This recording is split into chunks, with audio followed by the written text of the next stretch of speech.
Hello team, welcome to another ATP Geopolitics video with myself, Jonathan MS Pierce. This is a US politics sort of update extra. In fact, it's twice in short order that I am going to be reporting on the Epstein files and the controversy surrounding that. I'm not going to relitigate all the stuff that's happened. You hopefully will know what has happened. If you don't, then go and check my previous videos on this subject. Just search for them on my homepage and whatnot. And I did one just last night. Right, so Donald Trump has come out with this huge rant saying effectively that the Democrats are responsible for the Epstein files. So we have this weird situation where in the lead up to the election, you had lots of people in this information space, Dan Bongino, Kash Patel, etc., talking about how the Epstein list needs to be this list of people that were involved in this sex trafficking ring and consumers of the products that Jeffrey Epstein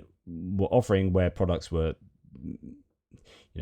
underage women or underage girls, however you want to define them, absolutely sickening. But these people then, it appears, had,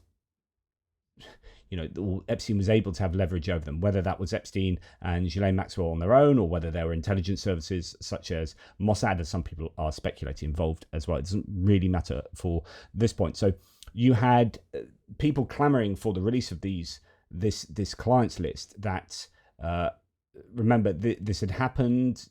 Epstein was arrested during Trump 1.0. He was imprisoned and he died, either committed suicide or was murdered in prison under Trump. And then, you had people clamoring for the Epstein client list to be released and said that if Trump got in, then this would happen. Trump got in. You had all this controversy. Pam Bondi then released stuff to right-wing influencers that had already been released to the public domain. And that was a bit of a letdown, and that started getting people frustrated. And then eventually, Dan Bongino and Kash Patel and Pam Bondi had to come out and admit that there is nothing to see here, and that there is no clients list. So you went from there's a clients list, we're going to expose it, to there is no clients list, to then Trump saying there is a clients list, but it was written by the Democrats, which doesn't make any sense at all. So here we go. For years, it's Epstein over and over and over again. Why are they giving publicity to files written by Obama, crooked Hillary, Comey, Brennan, and the losers, and criminals of the Biden administration who conned the world with Russia hoax, etc., So, these radical leftists. Now, he's saying that the Democrats wrote these files, but of course, they're also claiming that Bill Clinton and a bunch of Democrats are in these files. So if they did write them, why are they writing themselves into them? He's literally saying that crooked Hillary was one of the authors of these Epstein files. And then also saying Bill Clinton was in these files. Like, really? Maybe she's getting revenge for Monica Lewinsky. I don't know. But it just makes no sense. Trump is telling his MAGA base to ignore that he's mentioned 147 times in the Epstein court documents, flight logs, and Jeffrey Epstein gave an interview in 2017 saying they're best friends for a while. Then you had Alan Dershowitz come out. So he was the lawyer of Jeffrey Epstein, come out and say this the other day. And I've said before that Epstein used to bring out this set of pictures. There were about a dozen snapshots. And among them, there are at least three that I remember.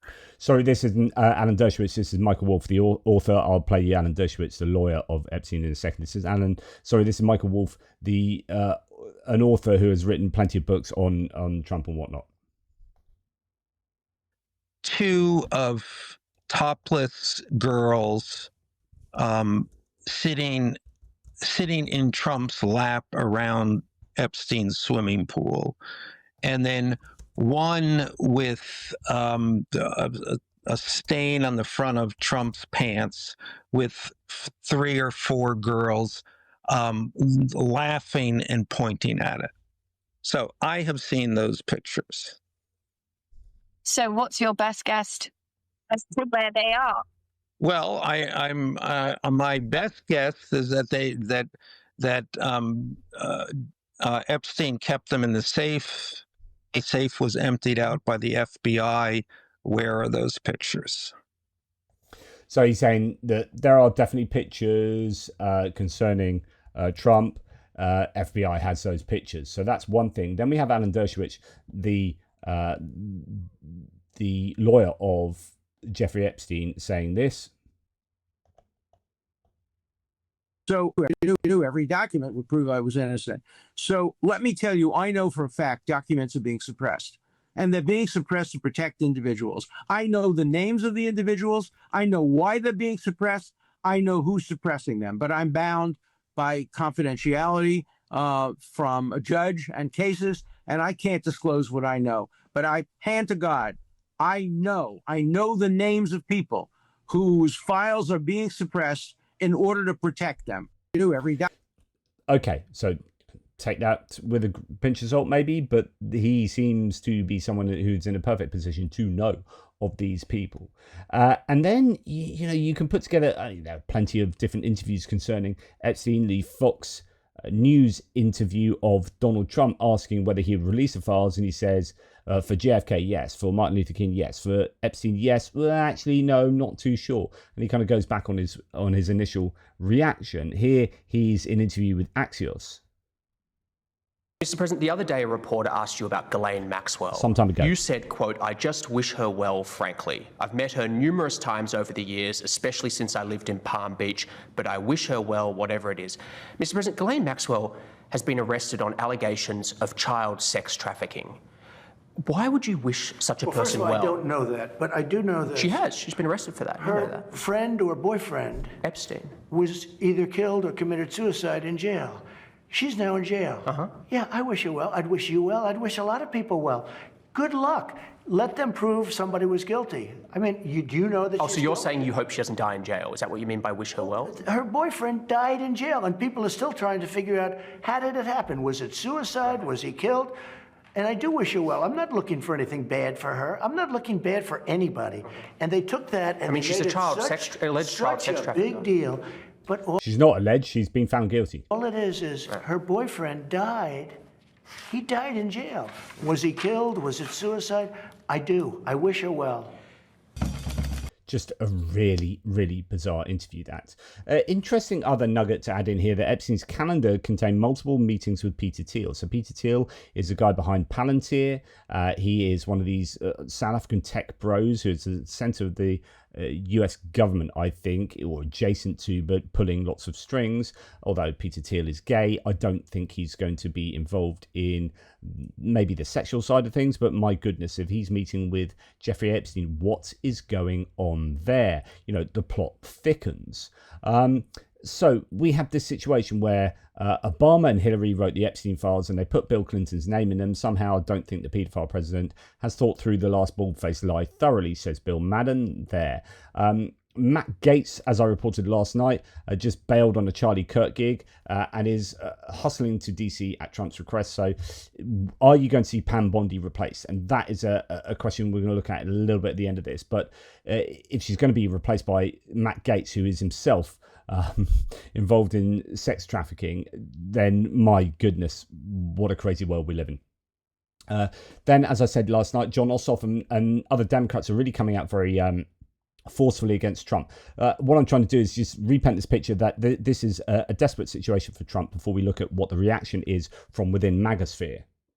This is the senator for Georgia making some very strong statements about Donald Trump in this context.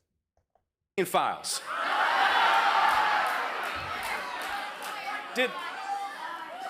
Did anyone really think the sexual predator president who used to party with Jeffrey Epstein was going to release the Epstein files?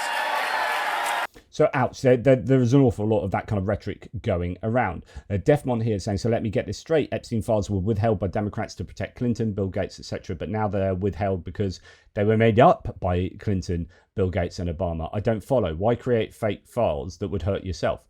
Just none of this makes any sense. Okay, then it was clear that last night was panic stations in the White House. We had Trump going off to have an interview, not with anyone that could give him any difficult times. I will be interviewed by my wonderful daughter-in-law, Lara Trump, on Fox News at 9 p.m. tonight. Enjoy. So Donald Trump goes off for a softball interview with his own daughter-in-law on Fox News, and this is how incestuous the whole thing is and how Fox News is clearly not going to be holding Donald Trump to account. The White House then releases this today. This just came out like 45 minutes ago. 1 year ago today, July the 13th, 2024, Butler, Pennsylvania. I was saved by God to make America great again. So this is definitely because of the Trump Epstein files controversy. They are trying to fight this. So they're trying to reclaim the narrative here. As Josiah here from Pondering Politics says, a day ago today, Trump panicked about the Epstein backlash. It's not going away. Indeed, when you look at search history for the Epstein files, they have absolutely spiked. Trump Epstein as a search term, Epstein files have spiked over the last 24 hours. So Trump is not managing to regain control of the media cycles to his advantage of the narrative. So then you have this split, right? And what we're going to talk about now is a split within MAGA sphere where some people are remaining loyal to Donald Trump, but some people are very clearly not. And that fracture is incredibly dangerous for Trump and generally his support. He is potentially going to lose support over this. This is why I think this is the most important thing in the news at the moment vis-a-vis American politics and Trump's popularity and what may end up being his Achilles heel, as I said last night, and undo his presidency. The November midterm elections are still, 2026 is a long way away for in many regards, but actually this could spell disaster if this rumbles on and on. So you have people like Representative Anna Paulina Luna, very strong Trump supporter, comes out and, conspiracy theorist nut job herself. But she comes out and says they wanted him dead. God has had other plans. So responding to this kind of White House rhetoric to say, yeah, we're gonna forget about Epstein and we're going to concentrate on this. And I just want to do a little bit of a sidebar here in terms of trying to control the narrative. Sean here says, hang on, and this is what I would do with my kind of philosophy of religion hat on. So God killed the firefighters. Remember in the Butler assassination attempt, they tried to shoot Trump. That kid tried to shoot Trump, but killed a firefighter behind. So it's like God wanted, so they wanted him dead, but God had other plans. God saves Trump's life, but kills a firefighter. And the reason why I bring that up here is because Fox News, interestingly, ran a quite problematic interview for Donald Trump by talking to the firefighter Corey Compatore's wife, Helen, who is still demanding answers. So it's a year later, and she's saying, I want to sit down and know what the hell's going on. No one's telling me anything about the death of my husband. And so, because it wasn't convenient for the Trump administration, because it wasn't a Democrat who tried to assassinate Trump, and that seems to be the case, on a number of occasions where, we saw in Minnesota with the Minnesota lawmakers who were either assassinated or their life was, in danger and they were shot, but they weren't killed. That was done by someone who was a Christian nationalist Trump supporter. And the case here, it wasn't actually clearly anyone who was a Democrat or pro-Democrat. In fact, it was likely someone whose parents were pro-Trump.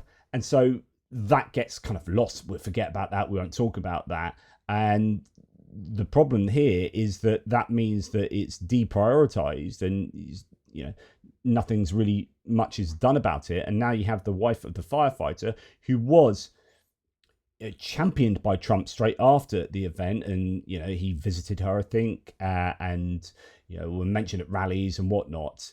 But then a year later, it's like, nah, you're not really useful to us anymore, and that's going to be uncomfortable because if you're trying to sell the narrative here of like Trump is this great leader who is saved by God because people are trying to kill him. Forget about Epstein. You have the wife coming out saying, actually, hang on here. This all sucks. I want to know what's going on.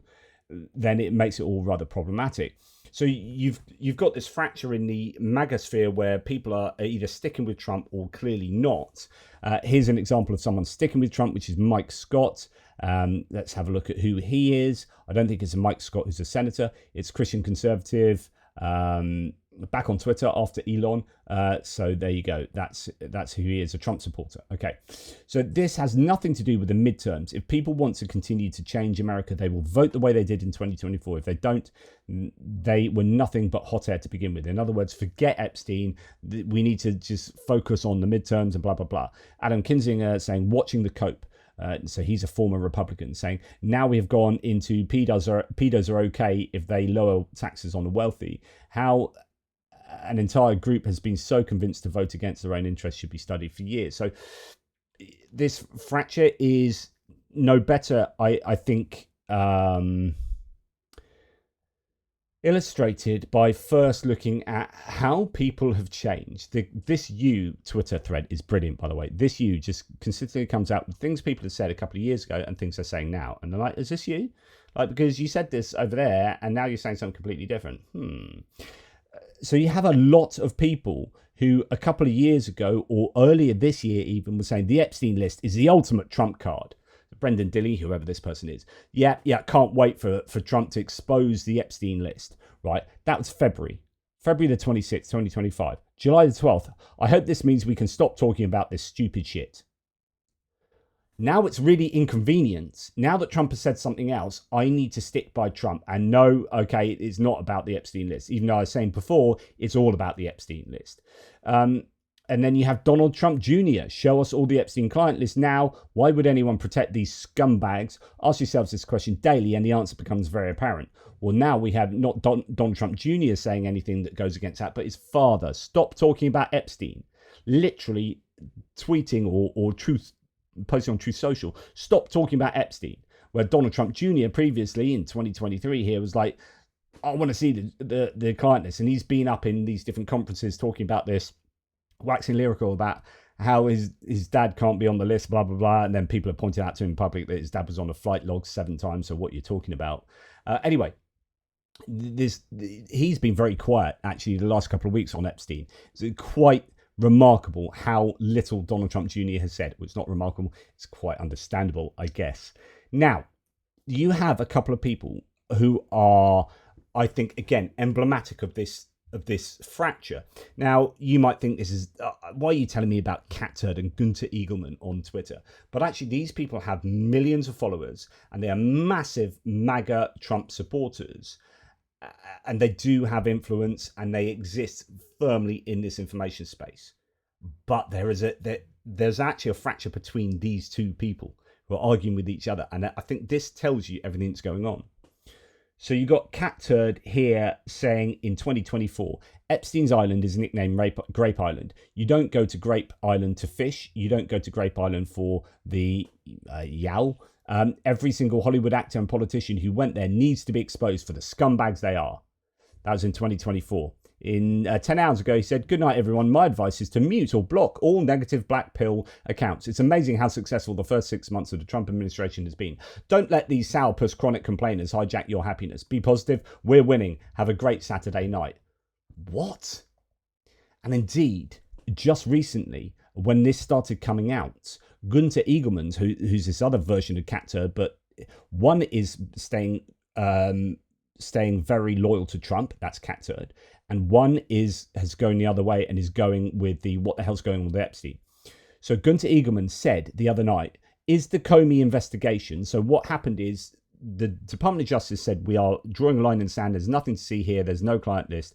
And then they announced the next day that the DOJ was going to investigate Comey and Bannon, these people who were all to do with kind of the Russia hoax as they see it, and Russian collusion, and etc. etc.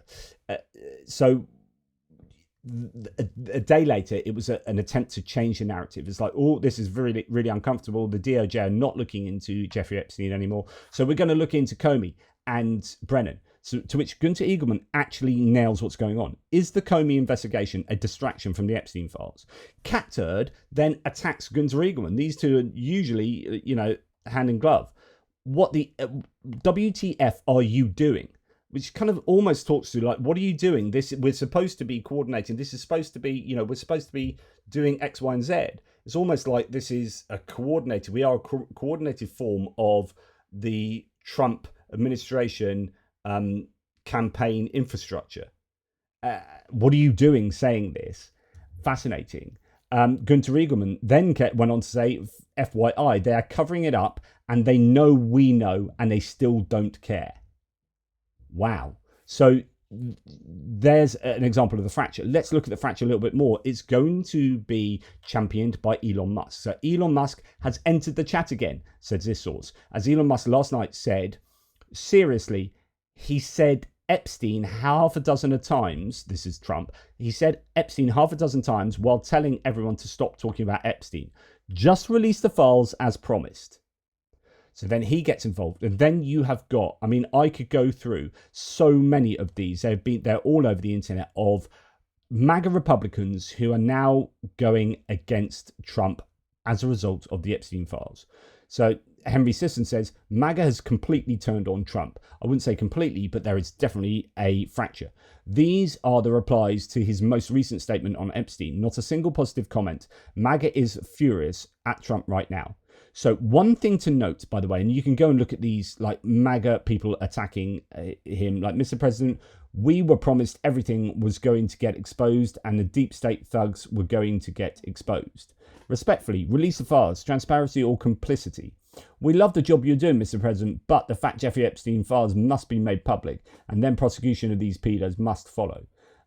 Read the room, Donald Trump. Campaigned on full transparency and Pam Bondi needs to deliver full transparency or be fired. So then, etc., just all sorts of attacks on Trump, attacks on Pam Bondi, but then Pam Bondi is just doing what Donald Trump wants her to do. She's very much a mouthpiece of Donald Trump. That's why she's there. She's just, very much in his loyalty to Trump. Now, it's also worth noting, if we go back to his post on Truth Social, I think the term is ratioed. He's got ratioed here, which means that, as far as I understand it, there are more comments on the post than there are likes. So normally when Donald Trump says something on Truth Social, he gets overwhelming a number of likes compared to comments. That ratio of likes to comments usually just means that he has loads of loyal people who are just going to like and repost what he says. When he starts getting more comments than he gets likes, then that is a sign that people are turning against him. And that ratio is super important as being reflective of this chasm that seems to be growing between the two sides of MAGA. Then you're starting to see videos like this we saw previously with kind of cultural war, woke and anti-woke things where, Bud Light and Colin Kaepernick and, I don't know, Nike and whatever.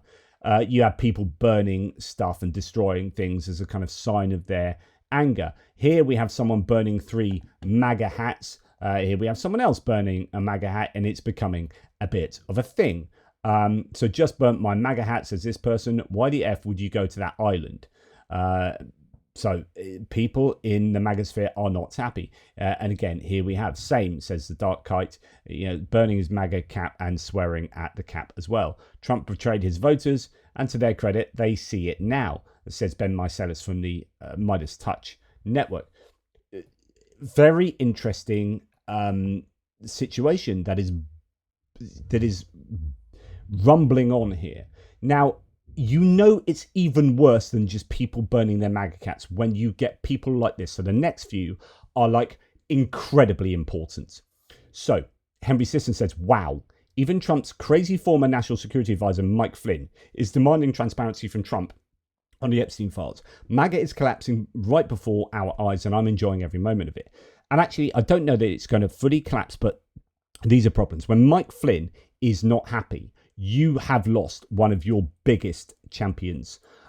So General Mike Flynn, real Donald Trump, please understand the Epstein affair is not going away. If the administration doesn't address the massive number of unanswered questions about Epstein, especially the abuse of children by elites, it is very clear the abuse occurred. Then moving forward on so many other monumental challenges our nation is facing becomes much harder. Wow. Okay, so Mike Flynn. Then you've got Benny Johnson, my goodness. So Benny Johnson, who took money from Russia through Tenet Media and is one of the biggest champions of Trump, says this. Okay. So President Trump, has acknowledged that the Epstein files exist here. President Trump has acknowledged that the files were written and that there is something there. He says that they were written, however, by his enemies and therefore will not be released. Whoa, what? That's new in this entire zeitgeist. This is something that is wildly interesting. And then he goes all in on supporting Kash Patel and Pam Bondi. No mention of Dan Bongino, where all of this, again, sort of transpired. Okay. So he's then not so much going against Trump, but he's asking, what the hell's going on here? And interesting that Dan Bongino is supposed to be at loggerheads with Pam Bondi. One of those is going to resign or be fired or whatever. It is one or the other, apparently. And then you've got Chief of Staff Susie Wiles is also at loggerheads with Dan Bongino, who has spent 3 years talking about the Epstein files and is now having to come on national television and say there's nothing to see here. Epstein committed suicide and there is no file. But apparently behind the scenes, it ain't so easy. Then you have this situation where, oh my goodness, okay, so let's understand this. Elon Musk has come out and said Trump is in the Epstein files. That was part of their SPAT 1.0. Then he deleted that because he got into trouble and then he was going to lose all these government contracts. And then he's now come out again because the big beautiful bill passed through and he was dead against that. So he's now come out and said, release the files again. So Elon Musk is very clearly on the anti-Trump release the files side of the fence. Steve Bannon has been hating on Donald Trump for ages. So Steve Bannon used to be the guy, the kind of grim reaper behind Donald Trump in Trump 1.0. He was the kind of brains behind everything. And now it's kind of Steve Bannon methodology together with the Heritage Foundation Project 2025. That's delivering the ideology in the Trump administration. Now, Steve Bannon and Elon Musk have been going at each other big time. Like Steve Bannon's been calling for Elon Musk to be deported as he's a South African and X, Y, and Z. And Elon Musk has been going against Steve Bannon. Steve Bannon has now come out and basically not sided with Elon Musk, but he is now recognizing the problem here. Agree with a special prosecutor has to be an independent special prosecutor has to take over. Do you believe that DOJ and FBI right now, with the guys who are all close to Pam Bondi, Dan Bongino, Kash Patel, do you think they have any credibility left to pursue this? No, and I'll tell you exactly why, Steve, because in 2016, we trusted the plan with Trump. But now Trump has become the deep state. The exact thing we voted him in. Why do you say he's become the deep state? What is more deep state than covering up for pedophiles? Why would you go to that island? Why? Tell me, why would you go to that island? Why would you go on the plane? Agree with a special. So, although Steve Bannon here actually hasn't cast his opinion, he is a platforming guy who is saying something. You can hear in the background some people are reacting against that, but that shows you how split the MAGA sphere is, where you have some people saying that Donald Trump is now deep state. And what you might have on Monday is Donald Trump coming out and giving support, tangible support for Ukraine. And these people will put these two together. They'll be putting him covering up for Jeffrey Epstein as deep state and then supporting Ukraine as part of deep state as well, unfortunately, smashing these two very disparate things together. But I was slightly wrong about Steve Bannon there in terms of what he believes himself. It's going to be very interesting to see how he positions himself here, because he's not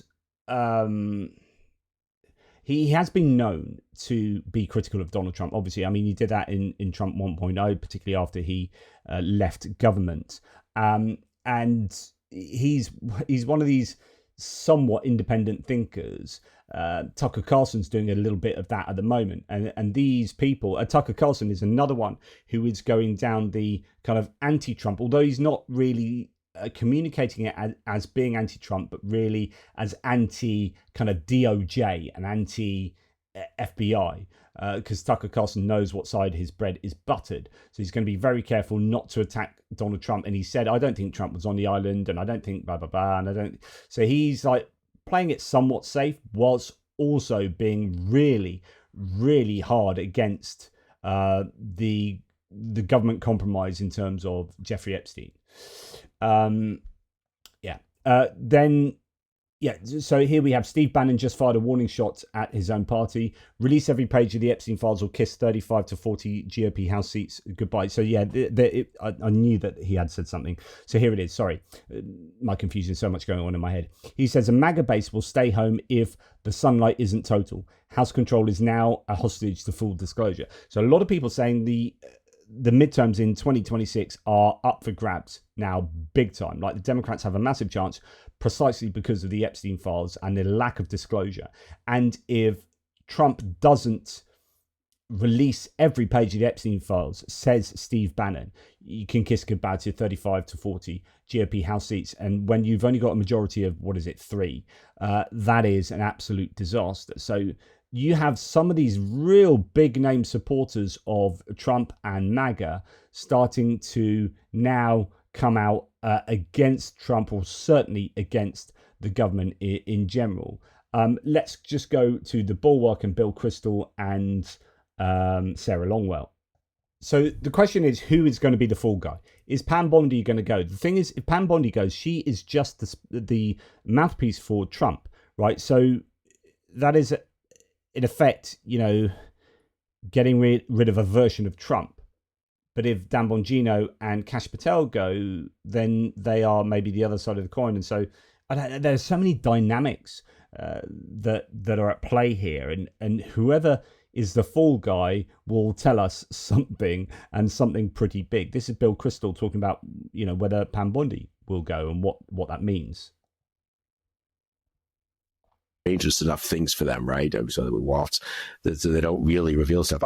Someone asked me on CNN, Aaron asked me on Wednesday night, did I think Bondi would be fired? I hadn't really thought about it.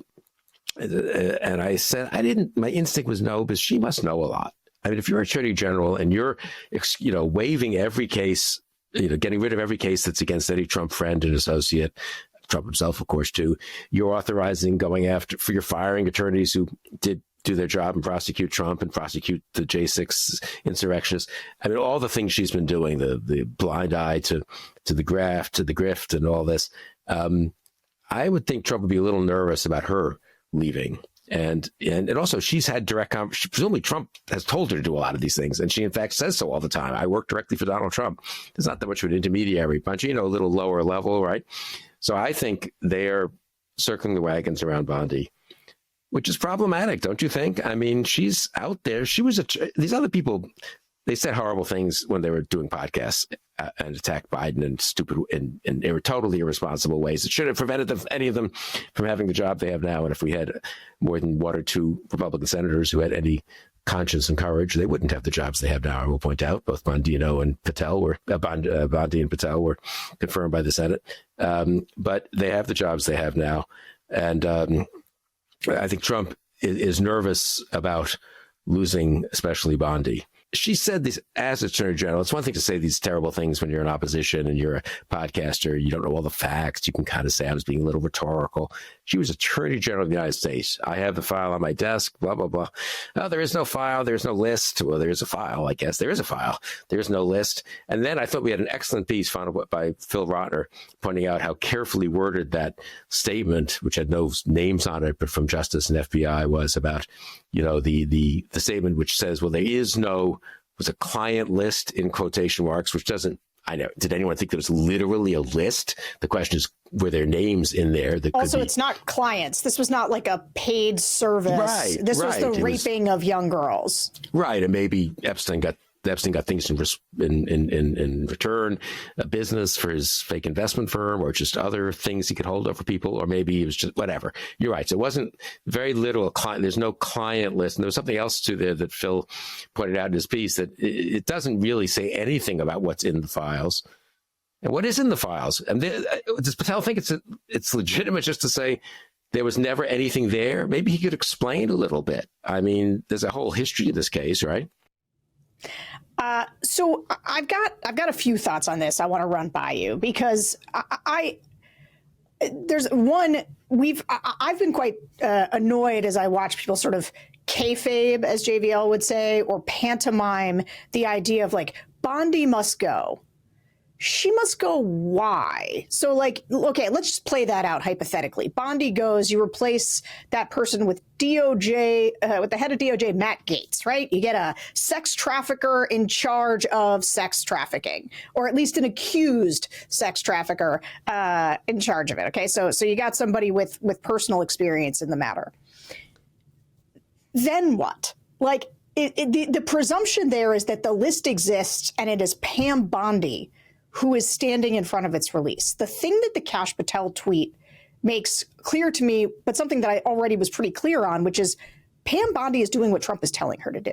Totally. Okay, so either she was lying before about and hyping it up, much like they were with no reason. Bongino, Kash Patel. I mean, nobody talked more about Epstein on podcasts than Kash Patel. And frankly, I think the reason that both of them are in these jobs that they are wildly unqualified for is in large part because of Epstein, because they had earned the credibility of the MAGA base in that you will trust us to be the ones who are going to overturn the deep state. We're going to show you the truth. We will be transparent. And I think it's possible that what happened is they hyped everybody up so much, everybody came to believe it. And now everyone's like, no, you need to show this to us. Right. I think that's a big part of it. And maybe they got in there, though, and they actually looked at it and there was like, oh, no, there is nothing in here. And so like, or there's a cover up going on. And Trump is saying to Bondi, you're my heat shield. You got to go out there and tell them there's nothing. That immediately then shifted people over to Kash and Bongino being like, no, you guys are going to tell us the real truth. It's Pam Bondi who's covering it up. And Trump was like, now she's just doing what I tell her. So Kash, you got to go out there too and say there's nothing to see here, because it's creating a rift in MAGA world, right? Where they can blame Bondi because God forbid anybody blames Donald Trump. God forbid anybody actually like understands that Donald Trump is the one controlling this. And so this to me is the interesting piece right now, is that Trump is the one saying, put this Epstein thing to bed. And so like if Bongino quits, it will be Bongino who probably hates this job because it's a real job, actually. I know you think it's prestigious, but I think he wants to go back to podcasting conspiracy theories, and he can't maintain his street cred on this issue if he says nothing to see here.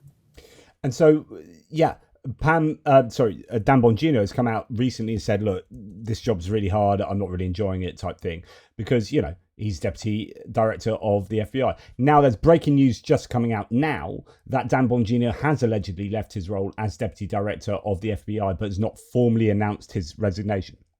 I cannot confirm that whatsoever. I'm literally just seeing that on my other screen. So it could be that he's a fall guy and not Pam Bondi, which would, I think, just continue the MAGA sphere's unhappiness over the lack of any movement on these files. And then we go to Kash Patel. So this is Kash Patel in 2023. Who has Jeffrey Epstein's Black Book? Black Book. FBI. But who? That is I mean, there's that's under direct control of the director of the FBI. Just like the manifesto from the Nashville school shooting of the Catholic schools. Yeah. So the problem for Kash Patel is he's now very clearly, back in 2023, very clearly said it's on me, as in it's on the director of the FBI. Who has the Black Book? The director of the FBI. It's on him that we're not hearing about it. And now that is Kash Patel's present position, and we're not hearing anything about it. So he is hoisted by his own petard in that respect. Now, I'm going to leave you with this, and this is a bit of a twist on the story, on the events. So Representative Khanna, in fact, if we go, first of all, note to, I've got these out of order. Here it is. It's this one. So Representative Jamie Raskin has just demanded the Judiciary Committee subpoena Pam Bondi, Kash Patel and Dan Bongino, forcing them under oath to cough up every last Epstein file. Sunlight's coming, ready or not, says Brian Allen. And then a further one, Representative Khanna, another Democrat, has just filed an amendment demanding a floor vote to dump the entire Epstein dossier into the public domain. No committees, no redactions, straight up or down. The Speaker now has to put every member's name next to yes or protect the predators. Let's see who blinks. And what's fascinating about this, if this comes to be, that you then have a public vote on whether the dossier should be publicized or not. And those who vote against it are going on the record as essentially, can be seen as essentially advocating a cover-up. We don't want this to be public. Then they would have to explain why they are voting in that way. Absolutely incredible. If this is I think a new twist to the story as it is developing, and the Democrats could well force an absolute catastrophe to play out in Congress here. Now, as not to say there aren't going to be Democrats or people associated with the Democrats to, it's not to say they aren't involved with this in terms of being on the list or in the files. But at the moment, the Democrats are in opposition, and they're going to be using this surely to its optimal. Absolutely incredible. This is the biggest story at the moment in US politics, certainly. But this could really bring down the Trump administration or put it under immense pressure. And then that has knock-on effects everywhere else. So then you're thinking, is what might be announced on Monday an attempt to distract away from the Epstein files? Is what Trump is going to say with regard to Ukraine a way of saying, look over here, shiny things. It's so important, this story. We must keep our eyes on it. Anyway, take care. I'll speak to you soon.